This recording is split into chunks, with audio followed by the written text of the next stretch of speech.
President Duterte reiterates the need to purge scalawags from the government service. The president made the statement as he stressed that there will be no let-up in the campaign against corrupt officials in government under his watch. The full story from Rocky Ignacio. President Duterte issued stern warning against corrupt officials and scalawags in government. The president issued a statement during the oath-taking ceremonies of new appointees in Malacanang. According to the president, he will never allow corruption in government under his watch. It has nothing to do with you guys. Take yourselves out of the... Itong minsan, papasyal-pasyal ako ng probinsya. Endemic talaga ang graft and corruption. I really do not know why other people would insist on doing it until now. Meron akong listahan dyan, but I want to add some more. Itong LFT-RB pati LTO all over, they're still at it. And to think that I placed their si General Galvante and Delgra, a lawyer from Davao. Talagang itong mga tao na ito, proven competence and integrity. But hindi talaga nila makontrol from a central government. Down the line doon sa mga regional, nandyan pa lang yung, ganun pa rin. I was meeting the businessmen of Cagayan de Oro, was it 5 nights ago, and the complaint was still there. Corruption ng LFT-RB pati LTO. And I suppose that this is true, universal throughout the country, except for a minor. The president is determined to have clean government, so expect even harsher moves in the coming days against corruption. As a matter of fact, nandyan na sila. But yung pinag-usapan natin, sabi ko yung gobyerno, I think there is a need really to purge. I do not want to transgress civil service rules. I do not want to ignore due process, which I loathe to do. Pero apparently itong sa gobyerno mahirap tanggalin yung nandyan na. Or you need another generation of workers really to do the job. But sabi ko, it has nothing to do with you, but I would be very, maybe harsh, double the word in the coming days, because it seems that my appeal that this would be a clean government is not registering at all in the gray matter between the ears of some people in government. So I hope that you would help me clean government. Let us just work together. And as I said, for those who are working, you have nothing to worry about. I will be the least of your trouble, actually. And I know that you'd come in with the best of credentials, of competence and honesty. Wala akong problema. But I just want to share with you the perennial problem of the Philippines about corruption. It's still there.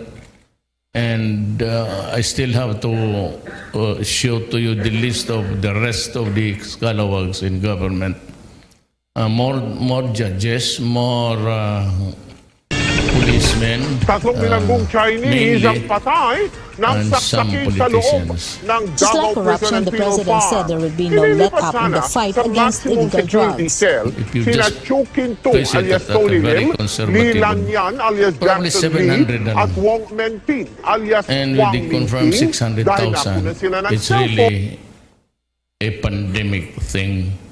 It is not an epidemic, it's a crisis facing the country.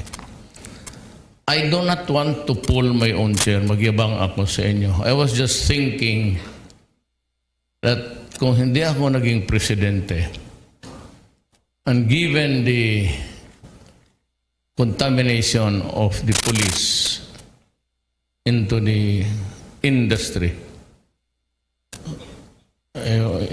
paano yan, one of the officials of the was a military aid-of-man candidate. Sabi ko, kawawa talaga itong Pilipinas. And so, I might, lalabas ako dito, medyo kontrabeda o with soiled hands. Maybe soaked with blood. But there is no way to stop it now. There can be no stopping of the momentum until I have destroyed the apparatus. It's not a matter of sabihin mo, mahirap lang yan, tapos itong mga... That cannot be the excuse. Simply, I will not accept it because it would add more problems. If you accept the theory na, ito, bakit si Duterte, yung mga... Hindi ko lang masabi na hindi ko lang masabi na yan, mamili ka lang dyan. If you are nandyan yan. And I'm doing everything I can to really get at them. I would not want to elaborate on it because it might ruffle the feathers of some other nations. But alam nila ito. And I had for several times warned their ambassadors. You know, a lot of your citizens are destroying my country. At hindi ko yan papalusutin kasi sabi ko, simply if I allow it, there will be no Philippines tomorrow. Almost 30 new presidential appointees took their oaths before the president, led by Angelito Banayo, Chairman Manila Economic and Cultural Office or MECO, former Senator Leticia Ramos-Shahani as board member, singer-composer Isa Giyera, Chairman National Youth Commission, and Kat De Castro as Department of Tourism Undersecretary. For PTV News, Rocky Ignacio. Ako po si Cathy San Gabriel. Subscribe na sa PTV YouTube channel. I-click lang po ang subscribe button. President Rodrigo Duterte wants Caucasian-looking missionaries closely monitored for possible ties with the extremist group ISIS. The details of this report from Eunice Samonte. Commander-in-Chief and President Rodrigo Duterte ordered the Armed Forces of the Philippines to verify the reports about the Caucasian-looking indoctrinators in Mindanao who might possibly be connected to ISIS. According to the President, he will immediately deport the Arab-looking missionaries once proven that they are part of the international terror group. It would not really be a wonder to him and to me because we have it here, they have it there. I have been informed that a lot of Caucasian-looking people conducting teachings. Walang armas, wala lahat except in the guise of education.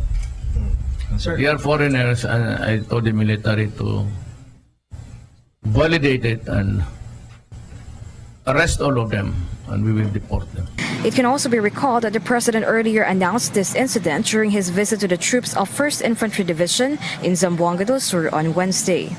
The President also emphasized that this is alarming, especially because this can be the ISIS way of recruiting their additional members. Meanwhile, Major Ezra Balagteda, spokesperson of Eastern Mindanao Command, mentioned that the intel units of AFP is currently monitoring all the places in Mindanao for the safety of the civilians. Eunice Monte for PTV News. Ako po si Cathy San Gabriel. Subscribe na sa PTV YouTube channel. I-click lang po ang subscribe button.